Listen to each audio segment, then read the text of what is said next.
Welcome back to Inside the Huddle. I'm Jack Heffer alongside head coach John Troxell. A thrilling victory for the Diplomats this past Saturday against McDaniel, 43-41.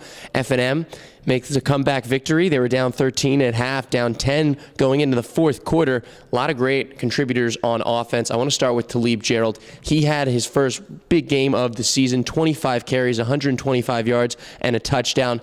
But on that last scoring drive that put you guys up in the fourth quarter, he made a key block against the McDaniel rusher that freed up Tanner Ayersman and KJ Pretty for just a second to get that final touchdown in. What'd you see from Gerald? Well, he had a big day. I mean, he was all over the place. I mean, he blocked, all day. I mean, that wasn't just the first play that he did it. Obviously, we got him 125 yards on 25 carries.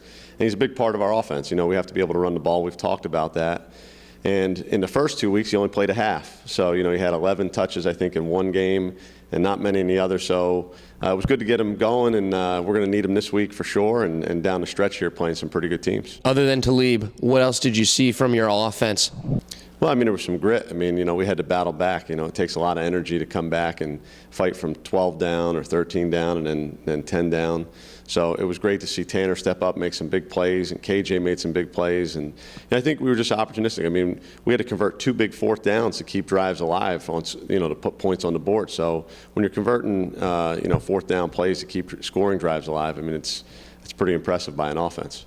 You guys were down, obviously, heading into the third quarter, but a big momentum shift was Brendan Deering and his 94-yard kickoff return for a touchdown. He was recently named Centennial Conference Special Teams Player of the Week. Kind of a bright spot in a couple of lapses on the special teams play. What'd you see from him? And also Kevin Lammers, who's been returning kickoffs and punts for you. Yeah, both guys have done a great job because first, you mentioned Lammers. He had a 19-yard punt return that set up that last touchdown, which was a huge return. So, and again, I always say this too, and you look at Deering, who's going to be a fantastic player for us in the future.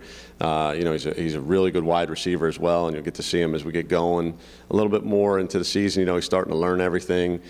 His role right now is as a returner, and he came up with a big play. It changed the whole momentum of the game, and to get a freshman to do that's pretty impressive. 94 yards is a long way to go. But I'll say this too, the other guys around him helped make that happen. Obviously he had to hit the hole, but there were a lot of other guys out there that made some great blocks for both, and they do it for both he and for Lammers. So we're excited where we are special teams wise. We just got to keep producing and making big plays, and obviously not give up big plays. Let's flip to the other side of the ball. Defensively for you guys, McDaniel has a great offense, and they put up 41, but your defense came up clutch in big situations. Vince Moffitt with a couple of huge tackles. He really nulled the run game for McDaniel in that fourth quarter. What else did you see from your defense down the stretch? Well, again, they rose up and they played well down the stretch. Again, you talk about grit and determination and being tough. They were mentally tough, and they came through when they needed to. And you say 41 points. Remember now we gave up 6 offensively, and they returned a fumble for a touchdown. We put them in bad situations by turning it over 3 times. We had a long kickoff return that set them up at like the 20 or 22. So our defense didn't play as poorly as you would think, looking at the score. But, like I said, you look at a group of guys that just play so hard and physical, and, we're going to need them to keep doing that and keep stepping up. And they went, the last 17 minutes without giving up a point. And again, that McDaniel offense is an explosive offense. They got speed all over the place. Stefanelli is a terrific back. I'm going to tell you at the end of this, they're going to be one of the better offenses in the conference.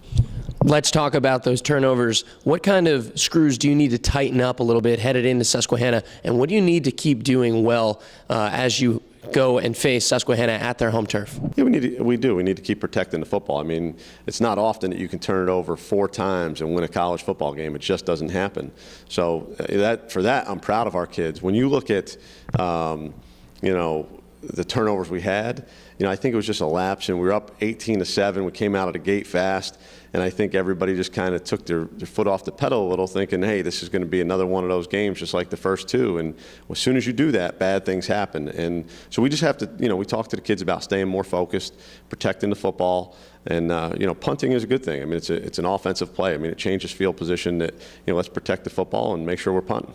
Well, Coach, we hope that you guys keep the pedal to the metal as you take on Susquehanna this weekend. That game is at Susquehanna. It will be webcasted online. The following week, Franklin and Marshall will come back home to take on Muhlenberg for the final game at Spinagle Williamson Field here in Lancaster. Coach, best of luck this weekend. Thank you very much.